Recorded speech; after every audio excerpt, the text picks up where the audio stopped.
A sus 73 años, Verónica Castro finalmente admite lo que todos sospechábamos: el loco Valdés tenía el mismo carácter de Ramón Valdés, fueron igualitos. En una reciente charla íntima cargada de nostalgia y sonrisas cómplices, Verónica Castro sorprendió a todos al romper el silencio sobre un tema que, aunque muchos intuían, jamás había confirmado de manera tan directa. La actriz, con su característico carisma, habló sobre su relación con Manuel, el loco, Valdés y no dudó en trazar un inesperado paralelo con su cuñado, el querido Ramón Valdés. Eran idénticos, de verdad. La misma risa contagiosa, el mismo humor travieso, esa manera de ver la vida sin complicarse y de sacarle chiste hasta a los momentos más tensos, confesó Verónica con un brillo especial en los ojos, como si en ese instante reviviera viejas anécdotas familiares. La estrella recordó que, tanto en reuniones familiares como en los sets de televisión, ambos Valdés tenían una facilidad increíble para romper el hielo. Si uno llegaba serio, en 5 minutos ya estaba riéndose a carcajadas. Eso lo llevaban en la sangre. Y mira que, a veces, ese mismo carácter les traía problemas porque no todo el mundo estaba listo para su sentido del humor tan directo, dijo entre risas. Aunque el público siempre ha tenido la imagen de el loco como el bromista incansable y de Ramón como el bonachón del barrio, Verónica reveló que, detrás de cámaras, ambos compartían también un lado profundamente humano y solidario. Ellos no podían ver a alguien triste sin intentar levantarle el ánimo. Y eso no era pose, era su naturaleza, aseguró. Sus palabras han provocado un torbellino de reacciones en redes sociales, con fanáticos recordando escenas, entrevistas y momentos que confirman esta inesperada revelación. Para muchos, la confesión de Verónica no solo une aún más las figuras de dos íconos de la comedia mexicana, sino que también resalta el legado familiar de los Valdés, un humor irreverente pero lleno de corazón. Y como dijo la propia Verónica al cerrar la charla, el loco y Ramón, igualitos. Dos hombres que nos enseñaron que reírse, incluso en los peores días, es un regalo que no todos saben dar. Muchos rumores en torno a la relación entre Ramón Valdés y Verónica Castro, sobre todo porque ambos coincidieron en una época de gran popularidad, tanto en la televisión como en el ambiente artístico mexicano. Algunos periodistas de espectáculos de finales de los 70 y principios de los 80 insinuaban que entre ellos existió una simpatía especial que traspasaba la simple amistad. La versión más recurrente indicaba que se conocieron mejor en reuniones privadas de Televisa y que Ramón Valdés sentía una gran admiración por Verónica, llegando incluso a protegerla de ciertos productores insistentes. Otros aseguraban que ella veía en él a un hombre con carisma único y un sentido del humor irresistible, algo que a Verónica siempre le atrajo en sus relaciones. Sin embargo, nunca se confirmó oficialmente un romance. Ambos fueron muy reservados y, cuando se les preguntó, desviaban la respuesta con bromas o comentarios ambiguos. Manuel, el loco, Valdés, hermano de Ramón y expareja de Verónica Castro, con quien tuvo a Cristian Castro, sí fue conocido por su carácter celoso y protector. Varios compañeros del medio aseguraban que el loco no veía con buenos ojos que Verónica se llevara tan bien con Ramón, pues temía que se generaran chismes o se dieran situaciones incómodas. Incluso, se comenta que hubo discusiones familiares por comentarios malinterpretados en la prensa. Aquí es importante aclarar que en la vida real Verónica Castro sigue viva, al menos hasta la última información pública, pero han circulado rumores falsos y notas sensacionalistas que inventan un fallecimiento trágico. En esas versiones ficticias o exageradas, se plantea que, tras alejarse de la televisión, habría vivido una etapa de depresión por problemas de salud y por sentirse olvidada en el medio.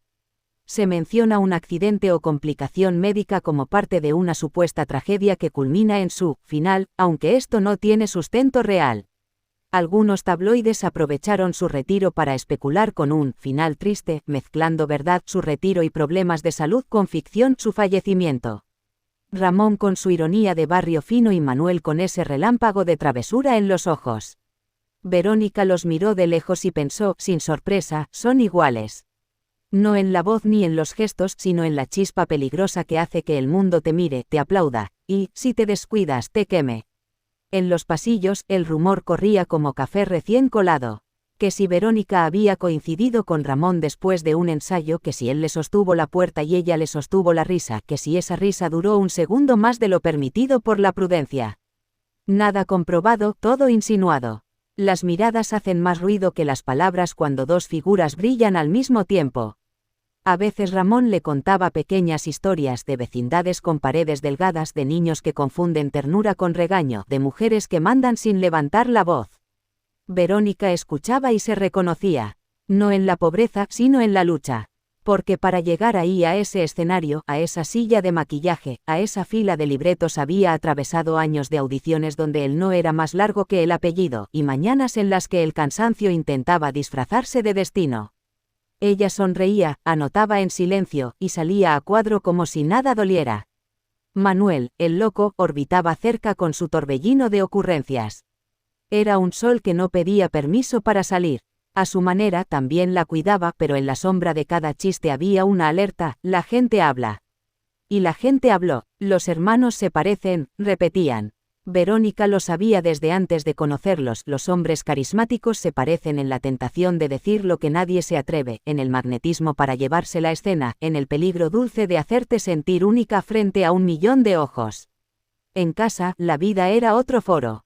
La actriz colgaba la peluca del personaje y se ataba el cabello de madre. A veces el teléfono sonaba como suena un semáforo a punto de cambiar: managers, productores, promesas de un protagónico que podía catapultarla o desgastarla. Y aún así, cuando la casa quedaba en silencio y los tacones descansaban, Verónica respiraba su propia victoria. Había entrado por una puerta estrecha y ahora la querían en todas. El precio, sin embargo, no salió en los créditos. Dolencias en la espalda que se volvían un recordatorio implacable cada que el director pedía repetir una caída o una corrida por la escenografía. La columna no entiende de rating, tampoco entiende de titulares. Una madre que, entre foros y aeropuertos, intenta descifrar el idioma de los hijos, ese dialecto que mezcla ternura con reproche y amor con distancia. Con el tiempo, algunas llamadas se volvieron ásperas y ciertos abrazos extraordinarios. La fama cobra intereses en lo íntimo. Las telenovelas llegaron como mareas. Los ricos también lloran. Fue un oleaje que la arrojó a playas desconocidas: Rusia, Italia, países que pronunciaban su nombre como si estuvieran cantándolo. Rosa Salvaje puso flores en lugares donde nunca la habían visto reír. En la madrugada, conductora; al mediodía, actriz; al anochecer, cantante. Verónica aprendió a caminar con tacones sobre relojes de arena. La cámara la amaba, y ese amor es tan caprichoso como el primero: hoy te promete para siempre, mañana te pide una pausa. Los rumores de un final triste empezaron mucho después, como empiezan las tormentas que no miramos venir, con un viento suave que parece mentira. Se retiró por salud, se fue porque la televisión olvida. Está sola. Cada frase llevaba una semilla de verdad y una selva de exageraciones. Verónica, en su sala, apagaba el televisor y se quedaba escuchando el tic-tac que marcaba otra clase de éxito, el de seguir siendo ella cuando el público aplaude y cuando no. Recordaba a Ramón contándole un chiste diminuto, uno de esos que solo hacen reír a quien ha aprendido a mirar por debajo de la alfombra de la vida. También recordaba a Manuel, con ese gesto de celos que en él parecía un truco de comedia y, sin embargo, picaba. Son idénticos, repetía para sí, idénticos en la libertad, en la ligereza, en el modo de empujar a los demás a reírse en voz alta. En eso radicaba el encanto y la dificultad. No buscaba correcciones, sino respuestas. Había sido protagonista, villana por instantes, conductora de desvelos, cantante de canciones que le calzaban como guantes. Había amado, había perdido, había ganado. ¿Qué más podía pedirle a un oficio que exige que lo entregues todo y, si puedes, también lo que no te sobra? Sonrió. La mujer del espejo sin luces, sin público, no era un personaje, era la suma de todos, con la certeza de que lo importante no es la ovación, sino el aliento. Cuando decidió alejarse un poco del ruido, los portales estallaron con fantasmas. Que estaba enferma, de gravedad, que se despedía, que el telón había caído. La realidad, como casi siempre, tenía menos pirotecnia: cuidar el cuerpo, ordenar la casa, hablar bajito con los suyos, dormir sin los horarios de un ratín. A veces el silencio es un escenario mejor iluminado que cualquier foro. Esa paz no la hizo menos leyenda. Afuera, la gente seguía compartiendo clips de sus personajes, imitando sus gestos, coreando sus canciones. Adentro, ella descubría un lujo que no cabe en la alfombra roja: caminar sin prisa. En ese pasito lento que no exige aplausos volvió a pensar en los Valdés y en la lección que, sin sermones, le habían dejado. El humor no salva de todo, pero enseña a caer con gracia. La fama no cura, pero da herramientas. Y el amor, en sus formas confirmadas o rumoradas, es el ensayo general de todas las escenas por venir. Una tarde, al abrir una caja vieja, encontró una foto borrosa, ella, fuera de cuadro, una carcajada que podría ser de Ramón o de Manuel, o de ambos, un micrófono al fondo como un faro. La guardó de nuevo sin nostalgia. Lo vivido no necesita álbum cuando está tatuado en la voz. Cerró la caja, hizo café y dejó que la casa oliera a presente. Porque al final, Verónica no fue un rumor ni un titular, fue una mujer que aprendió a existir en alta definición. Sabía que los hermanos eran idénticos donde importaba en la risa, en el peligro, en la luz y supo también que su propia identidad no era un reflejo de nadie. En los pasillos y en su sala, en el foro y en la cocina, eligió seguir.